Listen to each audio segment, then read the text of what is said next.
Major League Cricket 2024 match டோலோட review தான் இப்ப நம்ம பார்க்க போறோம். Texas Super Kings vs MI New York நடந்து முடிஞ்சிருச்சு. இதுல டெக்சாஸ் சூப்பர் கிங்ஸ் 15 ரன்ஸ் வித்தியாசத்துல வின் பண்ணிட்டாங்க மக்களே. சோ எம்ஐ நியூயார்க் கிராஸ் பண்ணி bowling எடுத்தாங்க and சூப்பர் கிங்ஸ் 176 போஸ்ட் பண்ணாங்க. இதுல top scorer Faf du Plessis captain 61 சூப்பரா விளையாண்டாரு. அவருக்கு சப்போர்ட்டிவா கான்வே ஒரு 40 and ஸ்டோனிஸ் ஒரு 24. இதனால தான் அவங்களால 176 ரீச் பண்ண முடிஞ்சது. and எம்ஐ நியூயார்க் bowling எடுத்துக்கிட்டீங்கன்னா Rashid Khan was so economical and ஒரு விக்கெட் எடுத்தாரு. மத்த bowlersலாம் கொஞ்சம் எக்ஸ்பென்சிவா இருந்தாங்கன்னு சொல்ல முடியும். and சேசிங்ல வந்து பாத்தீங்கன்னா they were really struggling. Mi New York ஒரு ஸ்டேஜ்ல வந்து பாத்தீங்கன்னா they were 55 for 8 இருந்தாங்க. அந்த டைம்ல மோனாங் பட்டேல் அண்ட் ரஷீத் கான் ஒரு வெறித்தனமான பார்ட்னர்ஷிப் போட்டாங்க. 97 ரன்ஸ் மோனாங் பட்டேல் ஒரு 61 அடிச்சாரு, ரஷீத் கான் ஒரு ஃபேண்டாஸ்டிக் 50 அடிச்சாரு. பட் இப்படி ஒரு பார்ட்னர்ஷிப் கிரியேட் பண்ணியுமே அவங்க 15 ரன்ஸ் வித்தியாசத்துல தோத்துறாங்க. ஏன்னா ரிக்வயர்ட் ரேட் எங்கேயோ இருந்துச்சு. So we have to give credit to Super Kings bowlers. Zia Ulhaq செமையா போட்டாருங்க. 2 விக்கெட்ஸ் எக்கனாமிக்கலா இந்த சீசன்ல கலகராருன்னு தான் சொல்ல முடியும்.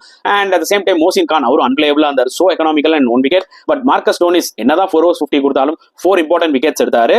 So good effort from Texas Super Kings. இந்த மேட்சை பத்தி நீங்க என்ன ஃபீல் பண்றீங்கன்றத காமெண்ட் செக்ஷன்ல போட்டுருங்க.